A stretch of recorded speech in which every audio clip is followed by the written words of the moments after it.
Oma Gyanati Bilandasya Gyanam Jalam Shalakaya Shakshuru Militam Jenata Isme Shivlavenama Nama Om Vishnu Padaya Krishna Pestaya Bhutale Shrimate Bhakti Vedanta Swaminiti Namine Namaste Sarasvati Devi Golavani Prachaline Nilveshesha Sunyavadi Prachatyadeshatarine. Donc c'est un verset très important de la Bhagavad Gita qui explique notre condition en tant qu'âme conditionnée. L'âme est éternelle. Elle n'a jamais pris de naissance, elle ne peut pas mourir. Elle ne peut pas être coupée, séchée, mouillée, brûlée. Elle est antimatière. Mais puisqu'elle désire, en quelque sorte, égaler le Seigneur, vouloir être celui qui contrôle les choses, qui crée, qui maintient et qui détruit, les Védas expliquent que ce Seigneur crée les univers matériels pour pouvoir combler les désirs des êtres vivants. Donc en ce moment, nous sommes dans cette situation. On se prend à plus grande échelle ou à petite échelle pour un contrôleur. La preuve, c'est que même si la vérité absolue, elle pourrait s'adresser à nous, nous lui dirions, écoute, t'es bien gentil, peut-être que je suis une âme spirituelle, mais là, j'ai quelque chose à faire dans ce monde. J'ai mon rôle aussi. Et j'y suis attaché. Mais si nous regardons, combien de temps ça va durer ? Par exemple, des gens créent une famille et divorcent. Tout dure qu'un moment. De la même manière, cette vie, elle va durer qu'un moment. Et nous devons, parce que nous le sentons à l'intérieur de nous, parce que quand on avait 5 ans, ou quand on a 50 ans, ou 60 ans, ou 40 ans, on est toujours cette même personne. On sent qu'on ne mourra jamais. On sent qu'on est éternel. Personne ne veut mourir. Tout le monde veut être éternel. Personne ne veut être idiot. Personne ne veut souffrir. Donc au fond de nous-mêmes, il y a naturellement cette réalité qui s'exprime, mais à travers des couches. Parce que pour que l'oubli de notre réalité puisse être efficiente, il faut qu'il y ait l'ignorance. Et l'ignorance, c'est les couches matérielles. Quand l'âme, elle vient dans ce monde, elle reçoit différentes couches, dont un corps grossier, un corps subtil. Donc il y a différentes couches, on ne va pas tout expliquer. Et à partir de là, c'est comme des lunettes. Quand vous mettez une paire de lunettes bleues, vous voyez tout bleu. Quand vous voyez une lunette rouge, vous voyez tout rouge. Et vous avez une vision fausse de l'existence. Pourtant, il suffit d'enlever les lunettes pour voir la vérité. Mais tant que vous avez ces lunettes-là, cette conscience, alors vous voyez tout à travers cette conscience. Et cette conscience, comment elle vient ? Par l'association avec les 3 influences de l'énergie matérielle. Isha, Guna, Mahi.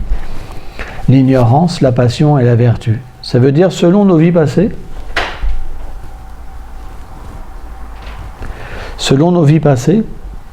on a une influence qui est propre à nous-mêmes et qui nous fait voir les choses d'une certaine manière.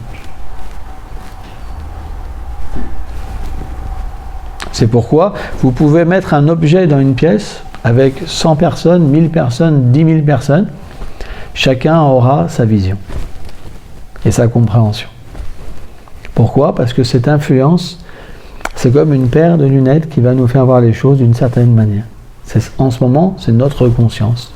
Donc si dans nos vies passées, on n'a pas fait d'actes pieux, on ne peut pas être éveillé à la nature de l'âme. C'est pour ça que bien que nous soyons l'âme, certaines personnes qui entendent parler de l'âme, ils rigolent. Ils disent mais c'est des fous. Vous comprenez ? Alors que celui qui est dans une vie passée a fait des actes pieux, il trouve ça complètement logique. Et naturellement, qu'est-ce qu'il va faire ? Il va employer sa vie dans la vie spirituelle pour réveiller sa véritable nature et pour se libérer de toute cette conscience matérielle. C'est ça le chemin spirituel, c'est la libération. Quand on devient libéré des 3 influences matérielles. et bien qu'il y a ce corps qui nous recouvre, on peut se voir en tant que l'âme avec une coquille. Vous comprenez? Avec une couche. Mais cette couche, elle n'a plus d'influence sur nous. De la même manière, ces couches, au niveau du corps subtil, il y a des impressions de colère, d'envie, d'avidité. Hein. Et lorsqu'on est conditionné, eh ben, quand la colère se manifeste, qu'est-ce qu'on fait? On pense qu'on est vraiment cette colère. Il y a des gens qui tuent d'autres personnes. Il y a des gens qui trompent d'autres personnes. Mais à la base, l'âme, elle est pure. Elle est complètement pure, là. Elle ne va jamais tromper quelqu'un, elle ne va jamais tuer quelqu'un. Mais c'est ces couches qui, quelque part, influencent l'être vivant. Toutes ces impressions, en fait, le corps subtil qui est fait de mental, d'intelligence et de faux égos, c'est expliqué, ils sont comme une bande qui enregistre toutes les impressions des vies passées. Et à travers ces impressions, alors nous développons des peurs, parce que nous avons déjà connu des expériences,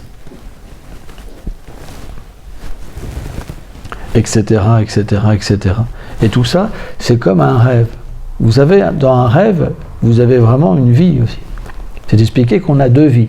Une vie à l'état avec le corps subtil, où on peut sortir du corps, faire des sorties astrales, ce qu'on appelle, et une vie avec le corps grossier. Et ces deux vies, en fait, il y en a une qui s'arrête tous les soirs, tous les matins, et il y en a une qui s'arrête avec la mort. Elle est juste un petit peu plus longue, mais c'est des vies qu'on passe une et l'autre. C'est pourquoi les activités pieuses que l'on fait dans nos vies passées, elles nous permettent de réaliser que la vie matérielle, c'est juste temporaire. Que tout disparaîtra. Et que, en fait, l'attachement est juste une source de souffrance. C'est pourquoi un spiritualiste, simplement, il cultive sa relation avec l'éternité, avec le Seigneur.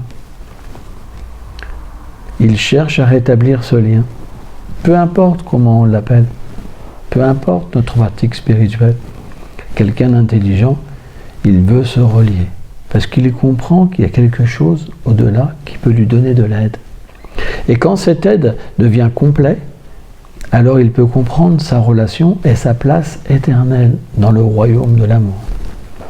C'est ça la véritable libération, vimukti. Avant, ce n'est simplement qu'un chemin. Bahunam Jamamante. En fait, les Védas expliquent que le Seigneur, une fois qu'on commence à se tourner vers lui, au début, il nous laisse libre, l'âme suprême, celui qui observe et qui donne simplement les fruits de l'acte aux êtres vivants. Le Seigneur ne s'implique pas dans ce monde. Il permet à ses enfants de faire ce qu'ils veulent. La preuve, ce building, c'est pas lui qui l'a fait. Il donne les éléments à travers la terre, l'eau, le feu, l'éther, par exemple, l'air. Mais il ne rentre pas dans notre désir. Mais il nous donne les éléments pour pouvoir imiter. Donc on peut construire, on peut détruire, on peut maintenir. Donc ce monde, c'est nous qui l'avons créé. Mais est-ce qu'on est vraiment heureux dedans? Donc à un moment, naturellement, on doit pouvoir se poser une question. L'animal, lui, il vit par instinct. Mais celui qui, dans les vies passées, a fait des activités pieuses, il peut se poser des questions. Il dit, mais qu'est-ce que je fais dans cet endroit-là? Ça n'a pas de sens. J'essaye d'aimer des gens qui sont imparfaits. Je fais que souffrir. Plus j'aime, plus je m'attache, plus c'est difficile. Je suis jaloux. Je suis envieux. Je suis méchant. J'ai beau avoir de l'argent, je ne suis pas heureux. Qu'est-ce que ça veut dire? Pourquoi? Donc ces questions, ils sont essentielles. Parce que quand on se pose des questions, la prochaine étape, qu'est-ce que ça va être? Une recherche. Si vous ne vous posez pas de questions, vous restez simplement avec votre conscience, en vous disant c'est la vie. Et vous tournez en rond avec les mêmes activités. Vous faites quelque chose et vous revenez toujours à la même chose. Parce que vous ne pouvez pas vous en sortir.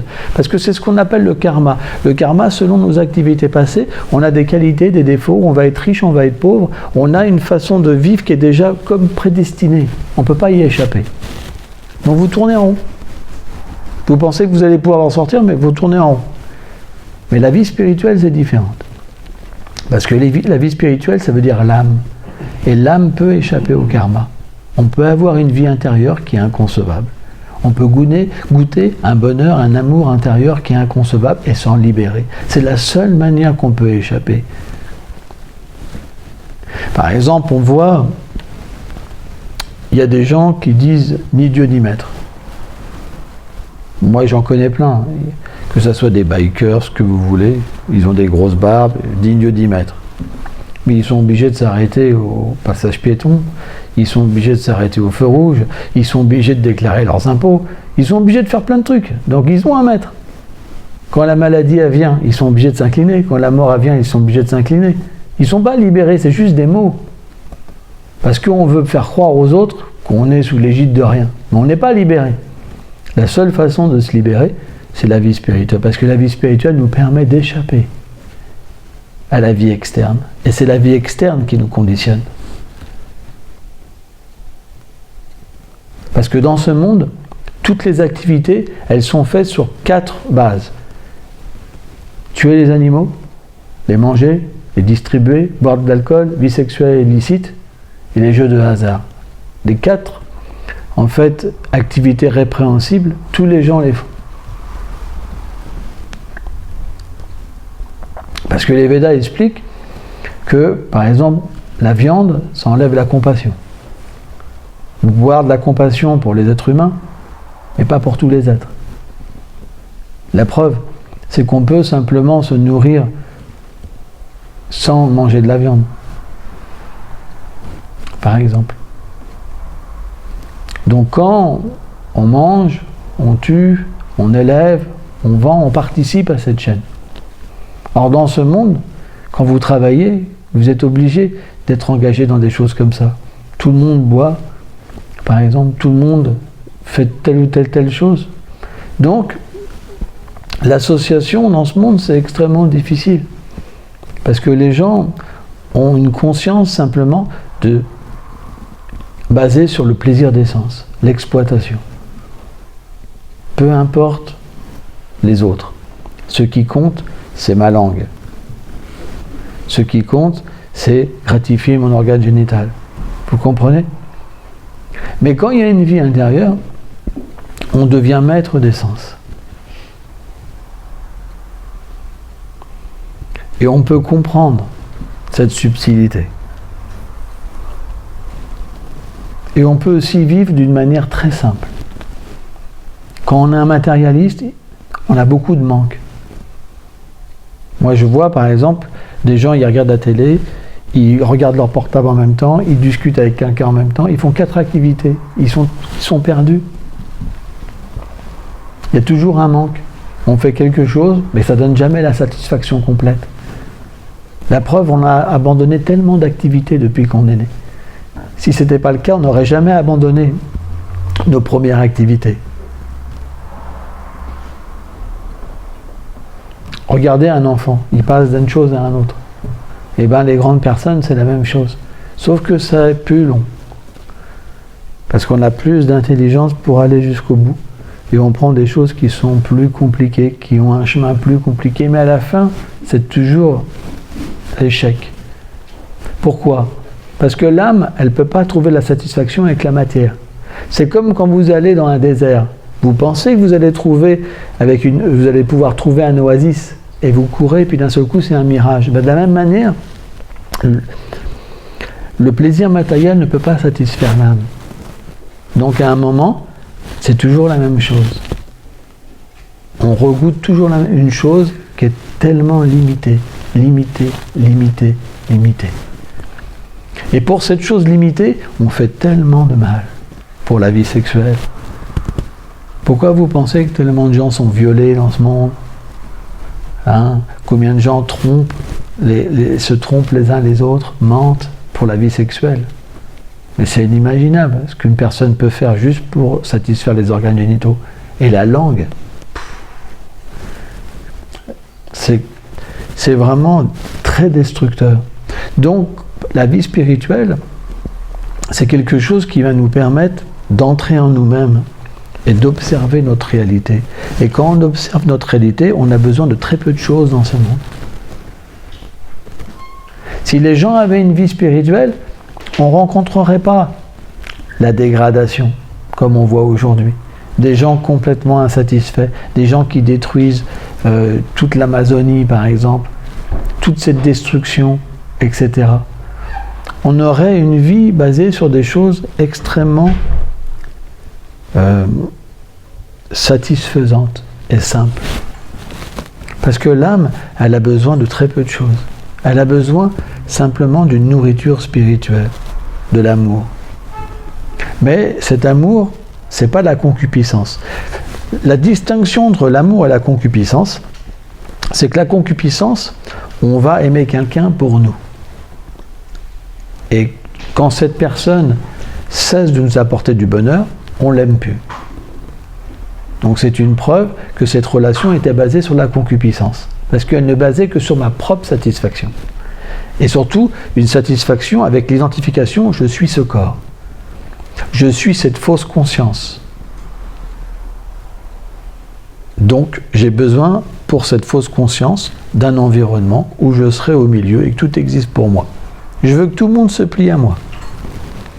Et quand les gens ne se plient pas à moi, alors je les rejette. Je les accepte moins. Ils ne sont pas ce que je pensais. Ouais. Alors que la vie spirituelle, elle va nous amener à notre vraie conception. Et notre vraie conception, c'est l'harmonie. L'harmonie, ça veut dire quoi? Ça veut dire qu'on retrouve notre place avec Dieu. Le Seigneur est comme une machine énorme. Et dans cette machine, nous avons notre place. Or, une fois que nous retrouvons notre place, nous sommes en harmonie avec le tout. Et dans cette harmonie, qu'est-ce qui se passe?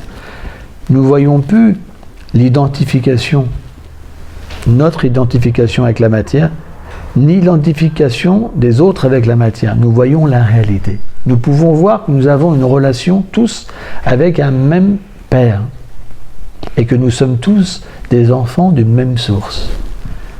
À partir de là, qu'est-ce qui se passe? Vous pouvez voir l'âme. Et l'âme, elle se trouve dans le végétaux. Elle se trouve dans l'oiseau. Elle se trouve dans l'insecte. Elle se trouve partout. C'est elle qui fait mouvoir toute chose. C'est la vie, l'âme. Là où il y a la vie, il y a l'âme. Et là où il y a la vie, il y a aussi le Seigneur qui accompagne l'âme. Donc à partir de là, vous vivez dans l'harmonie. Et cette harmonie, elle devient merveilleuse. Parce que vous pouvez faire bénéficier à tous les êtres d'un progrès spirituel. Vous pouvez les aider à augmenter leur conscience. Vous n'êtes plus l'exploiteur, le destructeur. Moi, je me rappelle, quand j'étais enfant, j'écrasais des fourmis, par exemple. Mais si on regarde, quel droit on a de prendre la vie des autres? Alors, bien sûr qu'on n'a pas de conscience. Qu'est-ce que ça représente une fourmi? Mais quand on a de la conscience, on regarde où on marche par terre. On ressent la vie. On devient un ami pour tous les êtres. Et ça, c'est quelque chose qui vient graduellement. Il faut déjà en parler. Si on en parle, ça veut dire qu'on se met en mouvement. Mais ça ne veut pas dire que ça va venir en nous parfaitement. On va encore faire des erreurs. La colère va pouvoir nous reprendre. La concupiscence va pouvoir nous reprendre. Mais on va pouvoir comprendre qu'ils ne sont pas nous. Ils vont graduellement, par cette action et ces pensées et cette méditation, se dissocier de nous. Et là, on va pouvoir comprendre que notre vrai intérêt, il est ailleurs. Et qu'on a passé assez de temps dans l'ignorance. À ce moment-là, on devient véritablement un être conscient, sérieux dans la vie spirituelle, fixé. C'est qu'à partir de là, qu'on peut dire que quelqu'un est un spiritualiste. Avant, c'est comme quelqu'un dans deux éléments. Parfois, il est plus un matérialiste, parfois il est plus un spiritualiste. Et malheureusement, si quelqu'un a un habit religieux et qu'il est situé dans ces deux choses, ça fait beaucoup de mal à la religion. Parce que les gens, ils attendent d'un religieux quelqu'un qui est droit et qui a des qualités. Vous comprenez? Pourquoi les gens se détournent de la religion? Parce qu'ils ont vu beaucoup de choses mal avec des habits qui devraient supporter une personne bonne. À partir de là, les gens rejettent. On corrigeait hier le Srimad Bhagavatam, le 4e chant, et il y a une histoire avec Indra. Indra, c'est le roi des planètes édéniques. Donc il y a différents systèmes planétaires, les Védas expliquent, dans l'univers. Et certaines planètes sont habitées par des demi-dieux. Ce qu'on appelle les planètes du paradis. Quand les gens pieux quittent leur corps, ils vont sur ces planètes. Et donc, c'est pas que tout est pur sur cette planète.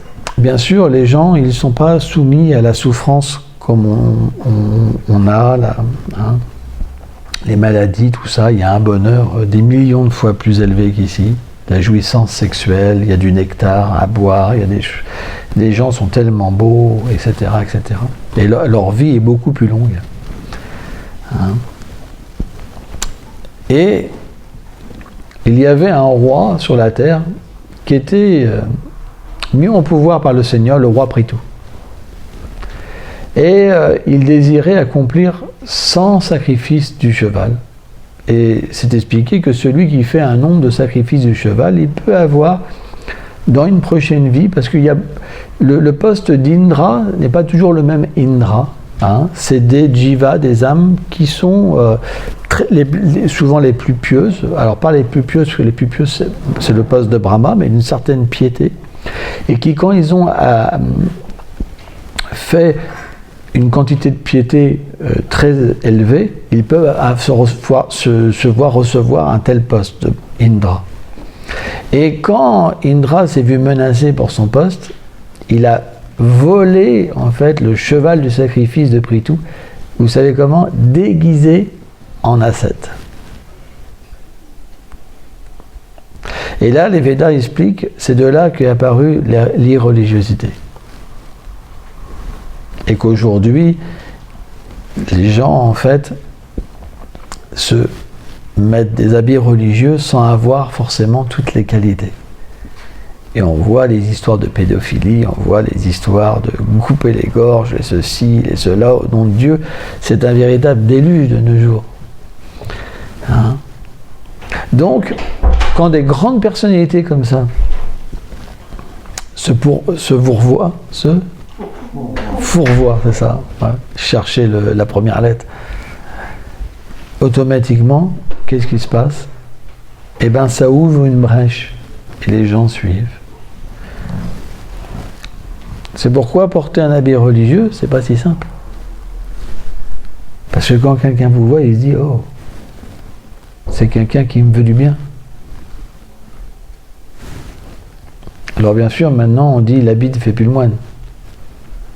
Mais il y a une époque, il y a des milliers d'années, dans d'autres âges, les gens avaient vraiment des qualités quand ils avaient des habits. Mais plus forcément aujourd'hui. Donc on doit, à travers cette foi, développer des qualités pour que les gens puissent de nouveau avoir confiance. La confiance, ça veut dire quoi? Vouloir le bien des êtres vivants.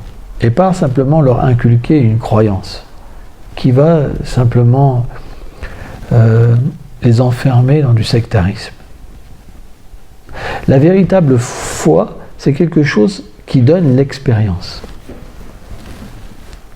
L'amour, le lien, la libération.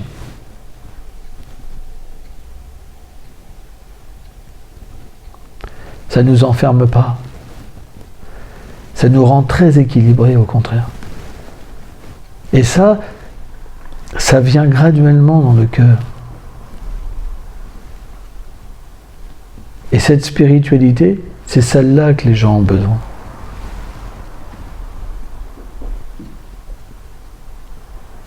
Les gens sont fatigués